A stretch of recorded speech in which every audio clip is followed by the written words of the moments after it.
Hello, everybody, and welcome to the TEACHERCAST Educational Network. My name is Jeff Bradbury. Thank you so much for joining us today and making TEACHERCAST your home for professional development. This is Digital Learning Today podcast, episode number 38. Welcome to the amazing month of September. I am so excited that you guys are joining us today.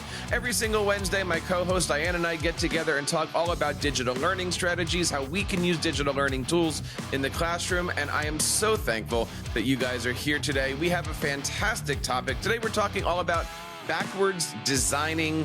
How do you take your lesson plans and spice them up? How do you be active with your educational technology decisions? And I am so thankful to have back on the show today Miss Diane Manser. Diane, how are you today? How's everything going with the new school year?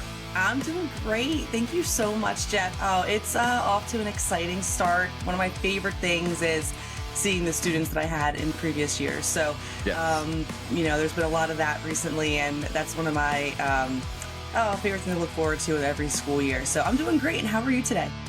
It's been a good beginning of the school year. A lot of my kids are, I don't want to say repeats, but they're in the class for a second time, and that's given me the opportunity to kind of see where they are. It's actually giving me the opportunity to assess the work that I did last year with them, to see what they know, what my expectations are, because really this year in Intro to Digital Media, we are taking this concept of how do you take the applications and do something with it? So at the beginning of the year, we actually had like a little open house where students and parents were walking through, and I was trying to explain it as the course is Google 101 meets Shark Tank, meets entrepreneur, meets business, meets all of those different things. We just happen to be using slides. We happen to be using forms and stuff like that. So it's been an amazing start to the year. Only a few days in. I'm looking forward to it. And, there's a lot of great things going on. Dan, you've been doing some neat things in promoting your book. Where do we go to learn more about that information? Thank you so much. Yes, I have a book about the emotional challenges of teaching and how we can move ourselves to empowerment and resiliency and joy. And you can go to Amazon for that. You can type in, I didn't sign up for this teacher book, or my name, Diane Manser. You can also go to my website, which is teachingisemotional.com. And I'm also on TikTok, Instagram, and a private Facebook group at Teaching is Emotional. So please check it out. And especially if you're starting the school year feeling a little bit tired or needing some hope and some resiliency strategies.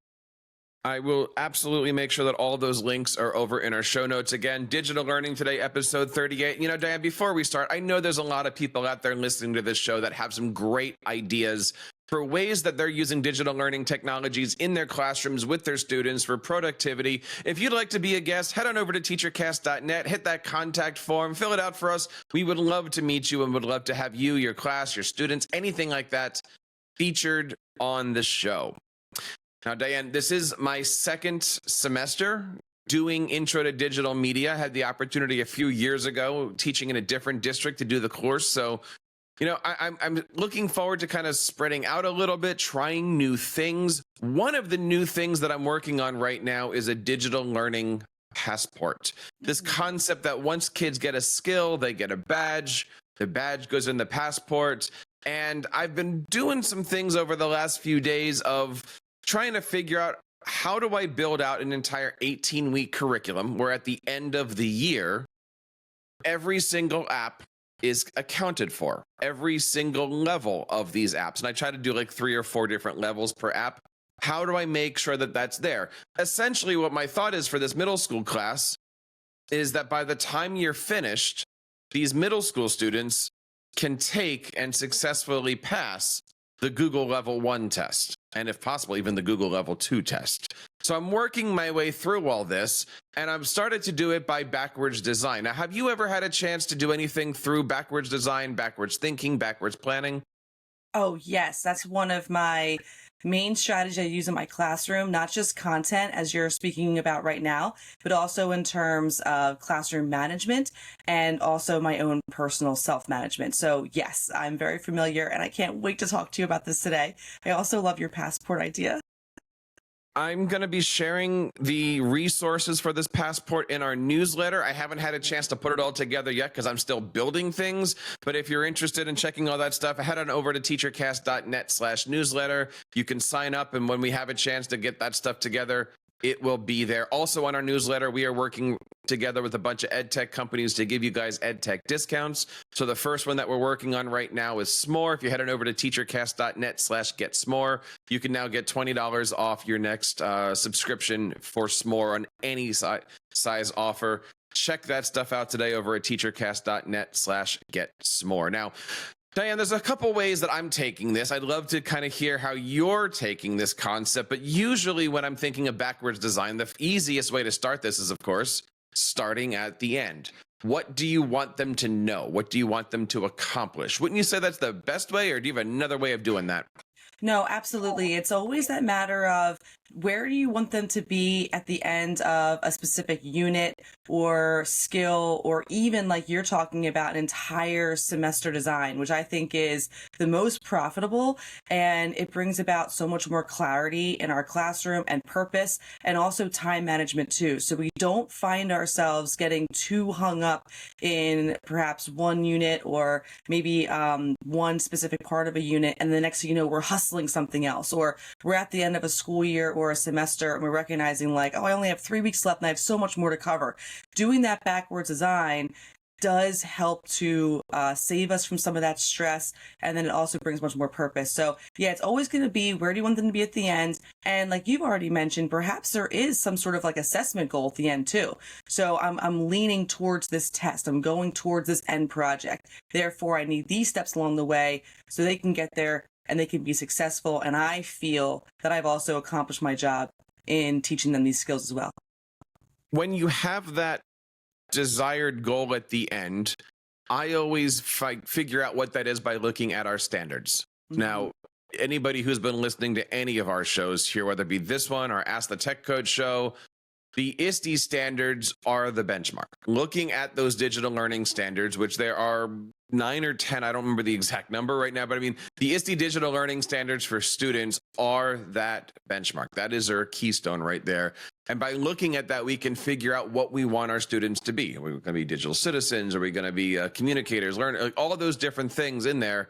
How do you want that to look? Now, you can, of course, head on over to ISTE.org/standards. We're going to make sure we have a link to that in our show notes also. But having a sense of, okay, this is what students are supposed to know. This is how I'm helping them achieve that. I think that's the first step that we all need. If not, it's let's just do this random thing for the heck of it. We want to make sure that we're hitting those standards. Yeah, absolutely. So I do the same thing. I'm a 9th grade English teacher, and we have our standards as well for reading, writing, and speaking. So everything kind of goes hand in hand here. It could be something that your district or maybe your grade level says at the end of the semester, you have a final exam, you have a final project, or Jeff, as you're speaking to, it's something that you're curating, that you're saying by the end of this course, I want to make sure the students are that they are proficient, advanced, master level in the Google Classroom world, what you're sharing. So I think it's that. And then it's also, what are the standards I have to hit too? So all of those things are going hand in hand, not only as we're building our lesson, but we're also thinking about where are we going next? So if we have a standard that talks about students speaking in the classroom or using volume perhaps, or avoiding certain fillers, what am I doing in my lesson plan in order to hit that standard? And how many times am I reaching that standard? So I'm not just like touching on it, I'm giving frequent experiences for more retention, practice, and then hopefully mastery. And that's all part of the backward design concept. And once we have those standards that we need to achieve, we need to make those goals and we need to figure out the skills, right? And so I always look at the SMART goals. Are things achievable? Are they measurable? How do we figure out how we're going to get there? And then you start to build on, well, what do they need to know? Do they need to know this in smaller chunks, in larger chunks? Do they do it over one day or over a couple weeks? How do you break down those skills? And that starts to plan out those daily lessons. I mean, I'm looking at with this passport idea, this is a semester thing. So, every 2 to 3 weeks, we're starting on a different application. I think I'm going to start using the professional term. We're going to call it sprints. So here's going to be a doc sprint or a sheet sprint, and it's just going to be that let's take a moment from the regular curricular work that we're doing, and we're just going to focus on this application. So that way, when we do the project, you now know how to do it. and I'm not trying to shove both of those at the same time. What are your thoughts about setting SMART goals? Do you work on that? Do you have to do that for yourself as a teacher? I mean, making sure that these goals are measurable is not always easy, but it is, watch this, it is achievable. I love that. Yeah, and the SMART goal is tricky, especially you're right with the measurable part, because sometimes in our lesson plan and our teaching, it's a lot of those soft skills that we're evaluating too.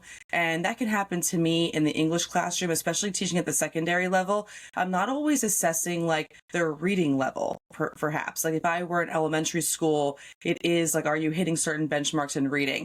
What you're sharing too with the passport, the students are going to have so much self-reflection in terms of, I've done this skill, I reached the level 3 of this application and this skill, and now I have this like external reward of a badge, a sticker that I can place here, and I can watch this grow.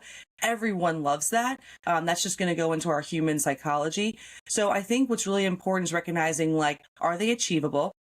Am I breaking it down into a certain timeline where all of my learners or most of my learners can feel they can accomplish this? It's not too challenging. And then how am I measuring it? And sometimes we have to, I think you're right, look closely at the measure part. For that English classroom, writing skills is going to be a huge one that you can measure. Are you trying to work on, let's say, complex sentence structure? That's a real objective skill. And then as we get into our third piece of writing, how much independence are my students gaining in that skill? And then can we highlight those sentences in their paragraph or their writing piece and say, look, you have 5 of them in here. Way to go.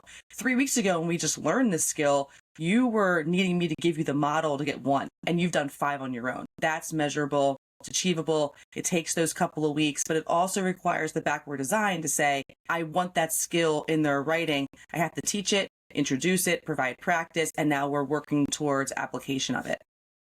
So we have our goal, we know our standards, we know what skills are needed. The next thing is, what are the tools that we need? And you're doing this as an English class, right? So in order to learn, to get them to know character design, maybe they need to make an outline, maybe they need to make a slide deck, maybe they need to just write it down and draw it on a whiteboard. However it is, coming up with that recipe for what are the things and what are the ingredients that I need in order to make this project run. That's not difficult, but that's like, just, hey, what goes in the backpack when I'm trying to teach? Yeah, and I want to share with you and also our listeners and remind myself too that this is the time-consuming part of lesson planning that has the big payoff. Just like anything else in our lives, we think about, people and myself as well, when we're working on our nutrition and we're like, okay, I'm going to prepare some food ahead of time. That's the backward design idea. Or people who are interested in, exercising before or after their workday, they pack that gym bag the night before, they have it at the door. That's the backward design idea. So this is the part of lesson planning where we have to be willing to sit and to look at the material, whether it's kind of spread out before us or it's in our different docs. And we have to be willing to say, all right, these are my standards. This is the end assessment that the district has provided for me, or that my grade level has created, or that I'm creating for myself. And these are now the individualized skills itemization that I have to get myself to this place in order to get my students to this place. And that does take some time. What that means is we have to be willing to compromise on having that quick lesson in the day. Or like you said, I'm in year 2 now, semester 2 of teaching this course, how much stronger we can be the second time we teach something. So maybe it's a matter of revisiting it that second year and saying, I want to now apply backwards design to this second year unit because I'm in it now a second time or a third time, and I kind of have a better sense of where I am. I'm not in so much survival mode, day-to-day planning, and I can work this strategy in, which will have so much payoff in our lessons and our student output too. So we work from the back of it to the front of it, right? We have everything done. We have it all outlined. Is it a course? Are we happy with it? What do we need to do? And that's going to go to the second major part of this. Now, the outline that we're discussing is basically our show notes. So again, head on over to teachercast.net. You can check it out on Digital Learning Today, episode 38. And once you have this thing organized, someone's going to come around and go, well, how do you know that they're learning? how do you know that this is working? Are we just wasting a bunch of time in class, or show me the evidence that this is going to work? So let's talk a little bit about that second big step, which is the gathering of evidence. Now, for my project, my thought on this, and I'm not making this difficult at all, I have a Google form that I'm putting together that is a basic, do you know this skill? Do you know this skill? And it's going to be yes or no. I'm going to have that automatically graded, so that way all the yeses get a point, all the nos get 0 points, and basically tell the kids, there's no grade to this. This is not going in the report card, right? Like, this is just where are we with things? So maybe out of 50 questions, maybe you get a 20, maybe you get a 30, whatever it happens to be. We'll call that the pre-test. And then at the end of the semester, same test. And hopefully those scores difference. Now, again, this isn't rocket science. We all know how to do these things. But for me, over the course of an 18-week class, I'm looking at this being my grade. Are the kids getting better? Is the kids learning? Sorry, English teacher, I get that all. But, coming up with a way to score the progress of the students is really important when you're putting together a 1-week project, or in my case, an 18-week project. Yeah, that is tricky. And I want to say, when we had the backwards design concept, it does provide us more formative assessment and therefore self-reflection, heading right back for the student and feedback for the student. So just what you described of, are the students learning this skill? Are they getting this skill? Well, you're continually assessing that because you know where you want to go. And I think when we don't know where we want to go, that's where we can get into the murky waters of, have I really gotten a strong pulse from my students that, like, today's lesson had purpose? Or where are we going next? Or do they feel the purpose in it? If we're saying by the end of the semester, I want you to pass, and I want you to pass with confidence, this Google One test, this is what we're working towards, they know that information too. If I'm saying, as an English teacher, by the end of the first quarter, we're writing our first essay and it includes all these components, then when I'm sharing with them a story or a book, and we're developing character analysis and theme, and we're looking at certain prompts and discussion, and we're tailoring that with writing skills, every single day I can be, hey, don't forget this work right now, which might seem like just class discussion or note taking, is leading you to this thing that's going to be a bigger assessment. It's formative, but it can also be those assessments too. There's exit tickets. It could be those assessments where we do a little quiz or we do a little collection of something.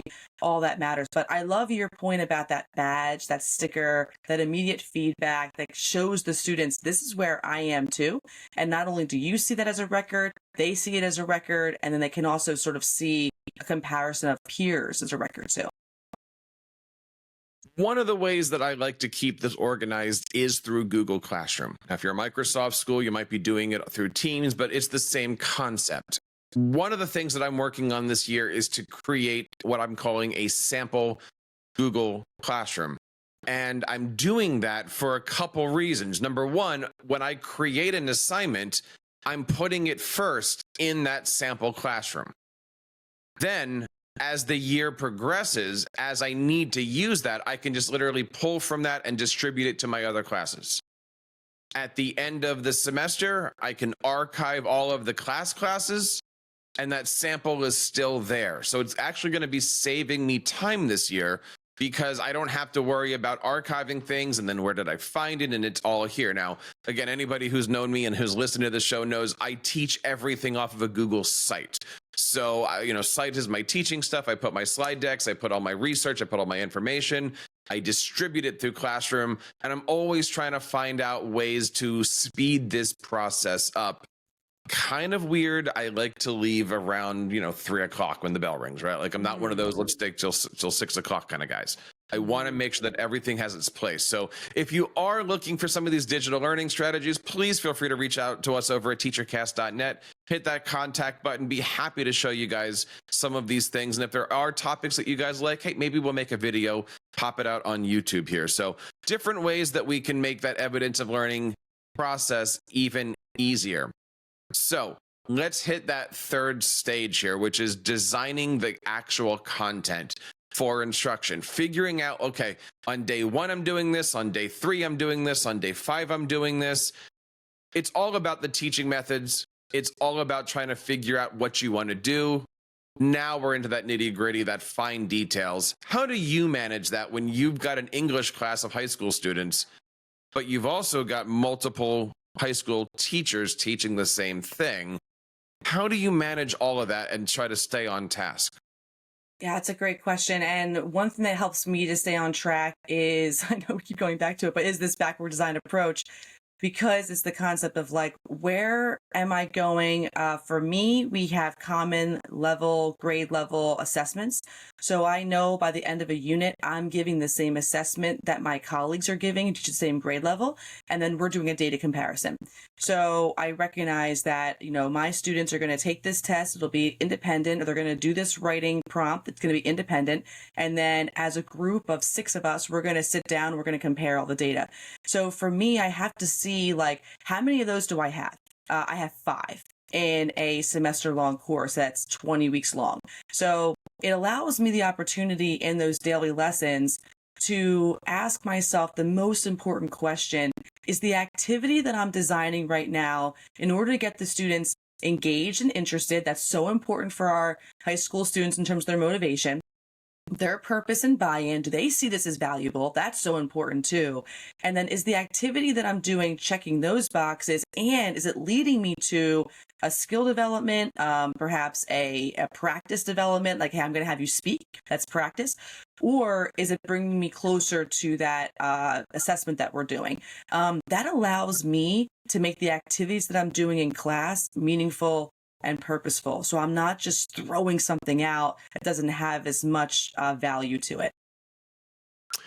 There's a lot of great things that we can do here. And of course, again, I'd love to hear from you guys. So head on over to teachercast.net/contact. Let us know. Now, we didn't make this stuff up. There's a lot of great resources out there on our show notes over at teachercast.net. Again, Digital Learning Today, episode 38. We have a number of great links from, ASCD and MIT and Cult of Pedagogy and Marzano, and you name it. We've got a lot of great resources here. So if you would like to deep dive into that, head on over to our show notes and check everything out. Not only do we have chapter markers to make sure that you can navigate these shows, but we've also got very detailed takeaways so that way you can take these shows, share them with your school district, share them with your PLN, and hopefully we can all learn from this together.